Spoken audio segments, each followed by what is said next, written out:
Hey sexies, it's your girl, Lady Pelvic, and today we got an oldie, and this time it's a game I grew up with. That's right, we're doing things a little different today. Normally I play a classic old game that I've never played, so you get the review without the nostalgia goggles. Phantasy Star 4, released on the Sega Genesis in 1995, was my first real JRPG. I say real because some people consider Pokemon not a JRPG, whatever, at least back in the day. So if you consider Pokemon an RPG, then yes, it was actually my first. Otherwise, this was like my first real RPG. Before we dive into baby's first JRPG, I want to say a huge thank you to B Trizzle on Twitter for gifting me the Sega Genesis classics on the PlayStation 4 for my birthday. Without him, you wouldn't be getting this review. Quick thing before we start this review, just to be totally transparent, I only remember two things about Phantasy Star 4. One is a major spoiler, it blew my mind as a child, and the second one is the final boss, which I don't remember beating as a kid. According to my mom, we beat this game, but I'm an adult now. I came back with a vengeance. No mama's help needed. Phantasy Star 4 takes place 1,000 years after the events of Phantasy Star 2, which I haven't played. You're given a blurb about the Algo solar system and how the mother brain was destroyed. It was a series of events that led to the Great Collapse, which resulted in one of the planets almost being completely destroyed. The planet Motavia is slowly becoming a desert, making it inhabitable. In addition, monsters are running rampant. That's where our protagonist, Chaz, member of the Hunters Guild, comes in. He's accompanied by his best friend, Elise, to a school that's having trouble with monsters in their basement. Of course, this unfolds to be a much bigger problem than mere monsters running around, but a connection between the planet dying as well. After traveling across the planet of Motavia, you learn of bioplants and ancient technology and the black magician and cult leader Zio, and perhaps an even more powerful darkness lurking. I will say, something that was so goofy in the characters is they think they solved a crisis of the planet each time they beat a major baddie. Like, oh, we beat A, but it's actually B. Oh, it's actually C. They do this like 8 times. It's almost comical. And listen, I'm not a sci-fi fan whatsoever, but this was a fun journey, traveling the Algo solar system, new planets, weird races, meeting such a delightful cast of characters. I really enjoyed all the characters way more than I remember. I remember not liking this guy because I thought he was ugly. And I mean, he still is, but he's one of the more blander characters, but he wasn't a person I hated.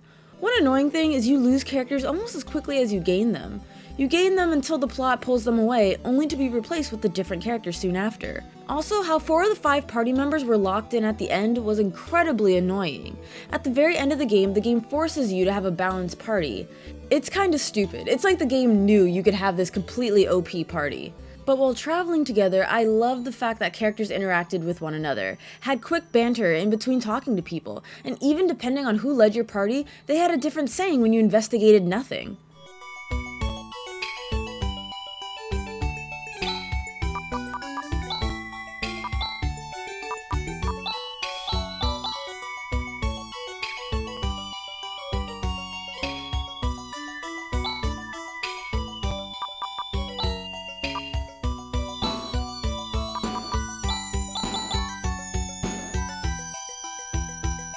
It was such a small detail, but you get a little hint of how they talk and their personality. I really did fall absolutely head over heels in love with this cast. The gameplay, and holy shitballs do I have a lot to say. Phantasy Star 4 is hard as fuck. So you'll be going through a lot of lookalike and mapless dungeons. They're very maze-like and confusing with a lot of dead ends and enemy encounters. I'm sure you'll get lost, like most of us do. But maybe that's not a bad thing, because you'll need the experience. Phantasy Star 4 is extremely grindy. It takes forever and a day to level up. Let me put it to you this way. I visited 6 towns before any of my characters were level 10. Can you even imagine playing a JRPG, visiting 6 towns before you're in the double digits? I mean, I've said it before, I say it again, I love grinding, but whoa, this was up there with Breath of Fire 1 and 2. But I digress. Let's move on to the combat. This is where we get spicy. The combat works like this. You have a standard attack, defend, items, magic, techniques, and skills. Techniques are only available to humanoid characters, as it's really magic.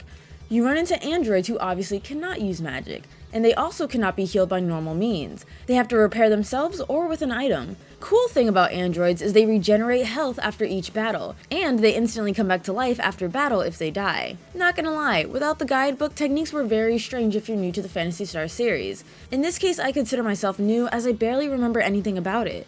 It wasn't as clear as Final Fantasy with Fire-Ga, where you knew it was fire. Instead, it was Foy, Gifoy, and Nafoy. For ice, it was Wat, Giwat, Nawat. Eventually you catch on. Others were more like, what the hell? Like, Ryuka, what the hell is that? Teleport to a town? You're telling me that Talili isn't teleport? Or the spell arrows, you'd think it shoots arrows at your enemies. No, it cures sleep on allies? As you can imagine, I pulled up a guide with all the techniques and skills and what they do because you'll quickly find enemies are tough and each character's turn is incredibly valuable. Skills are unique to characters that you can use X amount of times.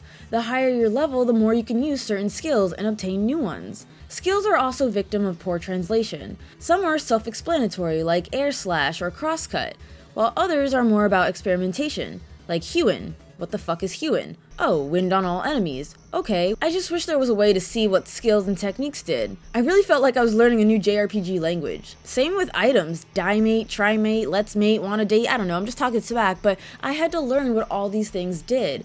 Granted, with items, you could see what they did in the main menu. Skills and techniques did not have that luxury. Now, enemies are cruel and relentless. They hit hard and they hit fast. After almost every random encounter, you will be healing your team. Honestly, it's kind of ridiculous how hard these enemies hit and how inconsistent they are with their damage. Example, two types of the same enemies hit the same character with the same attack and look at the drastic damage difference. I felt I could never properly prepare or gauge the battle. It felt so unstructured. And what's worse, and honestly the thing that I hate most about this game, is how uncertain you felt while attempting combos. Combos are when two or more characters use a skill or technique. Now, in order to pull off a successful character combo, characters' turns must be back to back. So, character A and B, their turns are lining up side by side, uninterrupted. So this means if party member C's turn is in between characters A and B, you'll do two individual skills or techniques versus the combo move. You've heard of friendly fire, but now we're introducing friendly interruption. Oh, and did I mention enemies can also be between two individuals?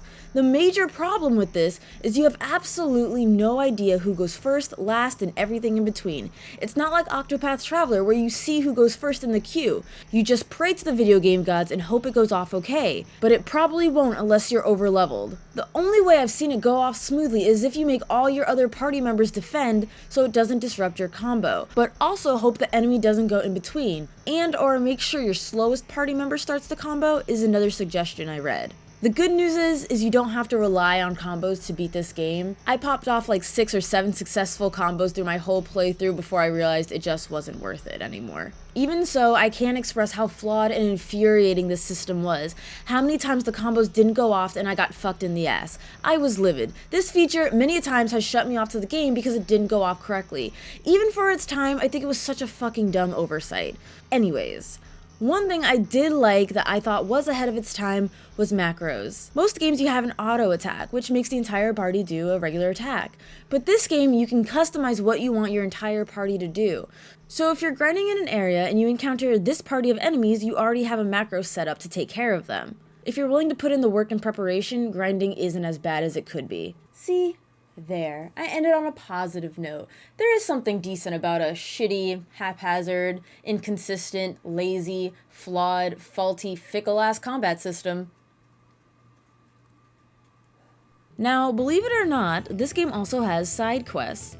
At the Hunters Guild, you can assign yourself a mission, help that person out, and get a hefty reward. Some of them were kinda silly, others were really great for breaking up the story. Plus, you'll be traveling to optional areas you wouldn't otherwise visit in the main campaign. As you progress story, more side quests will be available to you. Something of note, I played this on the PS4, and I don't know why they didn't configure the controls differently. Circle was select and X was deselect. I gotta say, it was confusing and messed me up on more than one occasion. Super weird.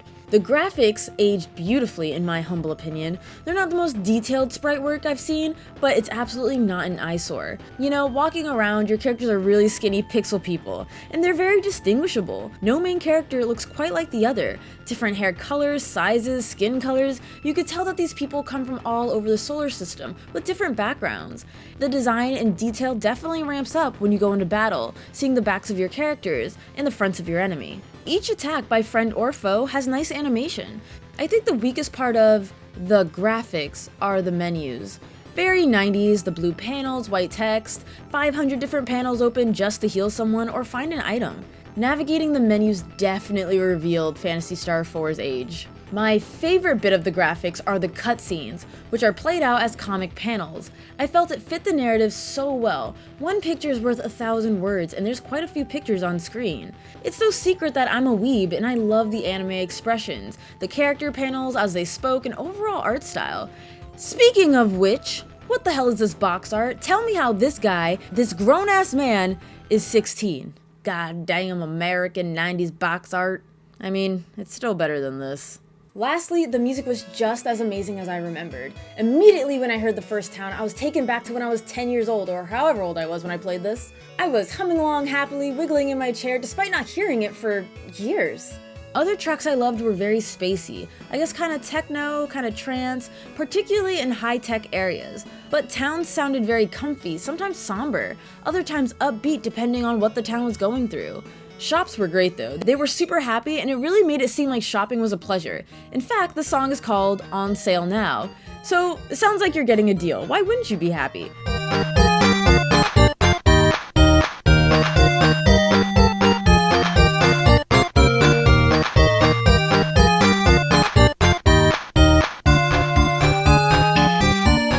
Phantasy Star 4 doesn't do a really great job in fading in and out songs, it just kinda cuts into whatever song's next. But other than that, it's great. In a weird way, it kinda works in some scenarios, because some things would be going well and then boom, we're talking about weird alien shit and something's going amiss.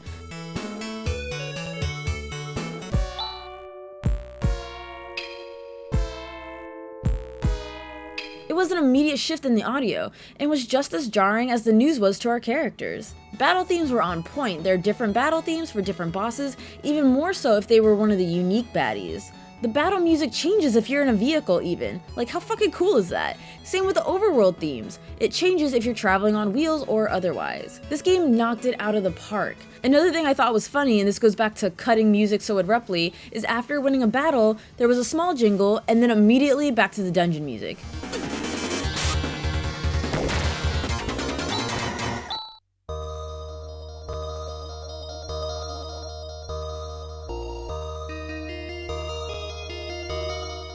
That was so weird to me because many JRPGs to memory have victory theme music and it plays until you return to the dungeon. Nothing against the game, it was just funny. Honestly, it's difficult to choose my favorite song. All I know that the spacey bioplant themes are my favorite. So please enjoy Dungeon Arrangement 1.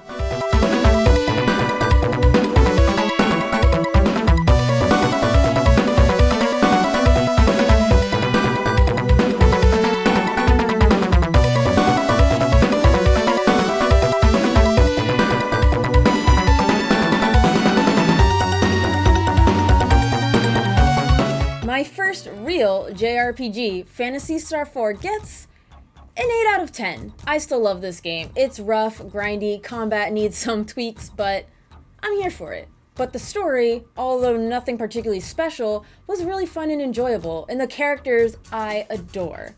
They make this journey fun, along with memorable and excellent music.